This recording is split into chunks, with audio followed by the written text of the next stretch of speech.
Howdy YouTube, Active Asshole on Roids here with another glorious rant. That's Active Asshole on Roids, kryptonite for conservatives. I'm off my rocker, off my roids, on the warpath. Sorry. Here we go. Today I'm going to talk about the issues in Gaza with the Israelis. That is the Israeli bombings in Gaza. And be warned, I'm probably going to piss a lot of motherfuckers off over this one, but again, I rarely go into talking about international issues or foreign policy outside of maybe the history of the Chicago School in Latin America. But I'm going to make an exception for this because I've actually had a few people on our side of the board take offense to some of my remarks. You know, actually go out of their way to insult their fellow liberals over this issue, and in doing so, have pretty much taken an axe to their own identity as a liberal. That is to say, have turned their backs on the values of economic and social justice and the notion of equality and civil rights. But you know, the situation in Gaza. I've actually tried to provide a middle ground. You know, try to articulate a middle ground for these people. You know, between the two camps on our side of the board, and the camp that is predominantly pro-Israel, the camp that believes that what Israel is doing is somehow 100% justified. They're just not having it. They're not having it. They won't listen to any nuance or any reason. It's just, it's always, oh, Hamas, Hamas, Hamas. They're going to destroy Israel. We're surrounded on all sides by countries that want to destroy us. They all want to obliterate us. Yeah. Look, I get that. I understand that Israel is surrounded by entities that want to blow it off the fucking map. I get that. All right? Okay, I've heard that one. I took an African and Arab governments class in college. I understand the history of the Israeli-Arab wars and all that, the history of the rise of the PLO, how they based themselves in Lebanon before being kicked out of Lebanon as a result of the Lebanese civil war and all that. I understand the background behind it, okay?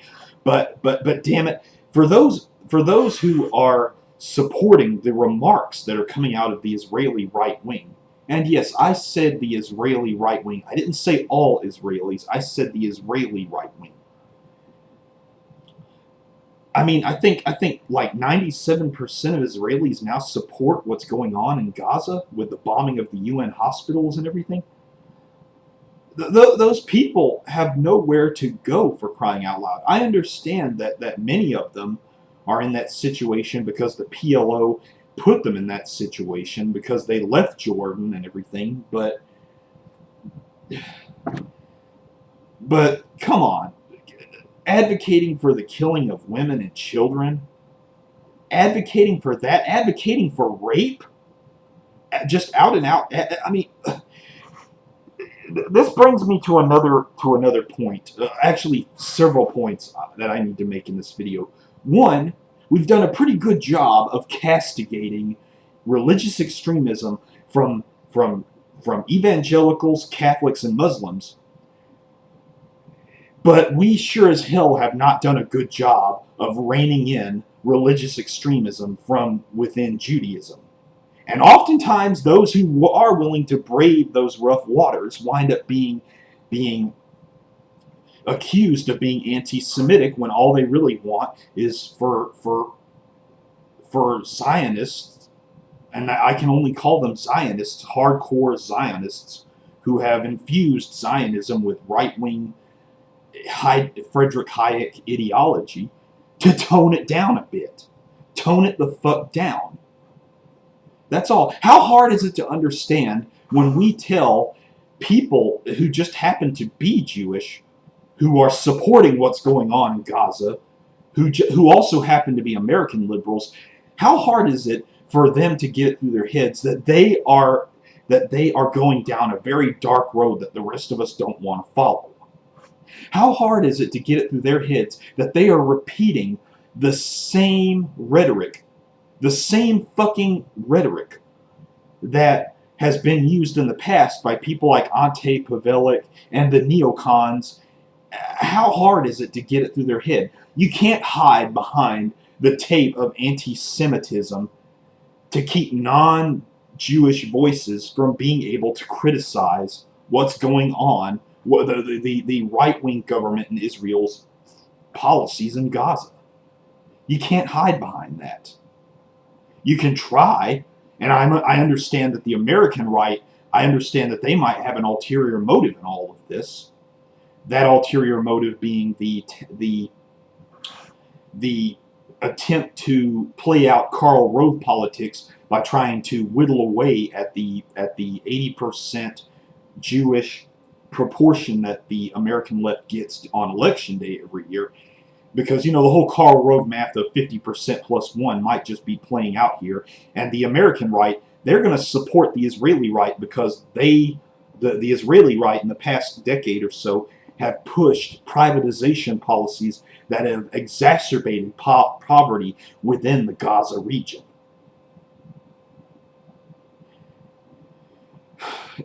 So, this whole genocidal rhetoric that's being put out there, and yes, it's nothing less than genocidal rhetoric that's being pushed by the Israeli right, by politicians within their leading party, under the Netanyahu government. Is that how you pronounce that asshole's name? I can't help but think that many of these assholes have a blind spot. They just don't understand that they're falling victim to the very kind of thing that caused the fucking Germans to kill half of their relatives in Europe.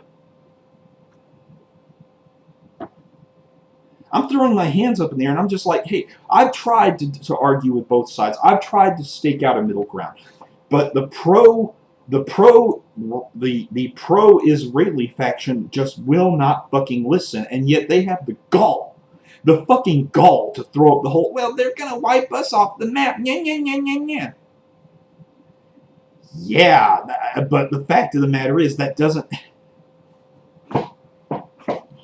They don't seem to realize that they're falling victim to the same politics, the same cycle of revenge mentality that we see in the Crimea, in the Balkans, in Yugoslavia, where they have revenge killings between the Croatians and the Serbians. It's reached that point. It's gone beyond that point.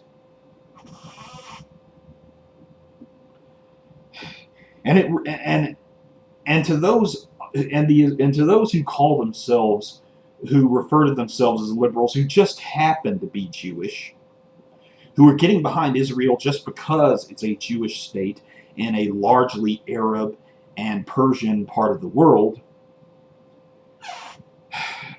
who are supporting the politics of the right wing, who are supporting this foreign policy which is being used as a foot in the door by the Chicago School of Economics to push for mass privatization by the Israeli right wing, who are using this rhetoric to get them on their side. Hey, you are literally taking your liberal card and tearing it up and throwing it in the garbage.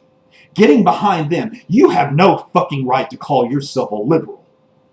You have no fucking right to call yourself a progressive if you advocate for the continuous impoverization of people who are living in a situation that mirrors what you see in some sub-Saharan African countries, for crying out loud.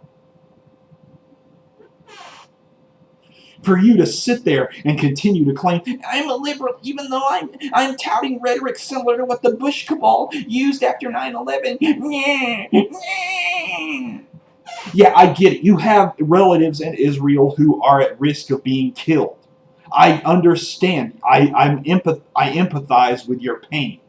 But for crying out loud, to use them as a fucking stage prop while pushing the same kind of garbage that Junior W. Bush was pushing a decade ago, that's just fucking sick.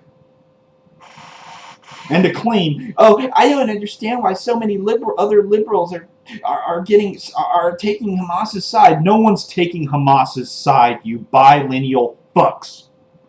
No one is taking Gaza's side, but we sure as hell aren't taking your side 100% either.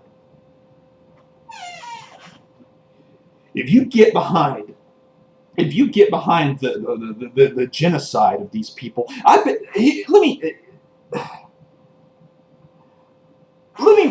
me take a different direction on this. There is a middle ground here. We can try. If you're a real liberal,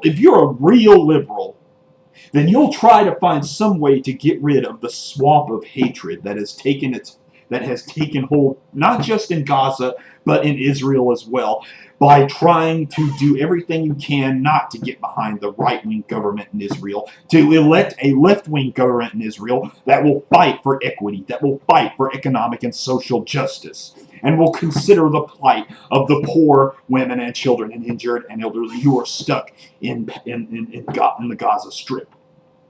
You'll try to take a more humanitarian and peace-oriented outlook on things and offer those people, call for international multilateral efforts to give the people who want to leave Gaza a way out. That is, give them a means of resettling in another part of the world, give them a means that is fully funded, that will allow them to get resettled so that they can have a new life. I'll bet if you give the people of Gaza, those among them who want to leave, those among them who want to have a choice to leave, but can't because they're fenced in by Syria, Egypt, Israel, and are unable to leave that part of the world, who are stuck in a perpetual state of poverty that is no different from apartheid in South Africa. If you give them a chance to leave, I bet that a good number of them would, and those that would want to continue siding with Hamas, who would want to stay there and continue to side with Hamas in spite of in spite of being given that option, they would take that chance. And then you could sort out those who still wish to side with Hamas any way you damn well please. But no, I don't see any attempt by people on the left, by large numbers of people who normally support the left in Israel. I don't see any attempt by them to find a middle ground, a humanitarian route. They're the brave souls in Israel that are fighting that good fight, who are in the minority every bit as much as those who were anti-Iraq invasion here in the United States were fighting the good fight. God bless Michael Moore. I congratulate you. I salute you for trying to be a voice of reason, for wanting to keep your moral compass in the face of this kind of garbage. I congratulate you for keeping your moral compass in the face of what the international right wing has tried to push, while taking advantage, while using what's going on with Hamas as a foot in the door to push right-wing privatization, deregulation, Chicago school policies in Israel. That is what I have to say on the issue. I know I'm going to get a lot of hate mail, but whatever. I've had right-wingers call me a hell of a lot worse for a hell of a lot less over my 10 plus years of being a left-wing activist on the internet. And I can take a few pro-war voices from our side of the board without blinking an eye. Come at me, bro. Peace out, everybody.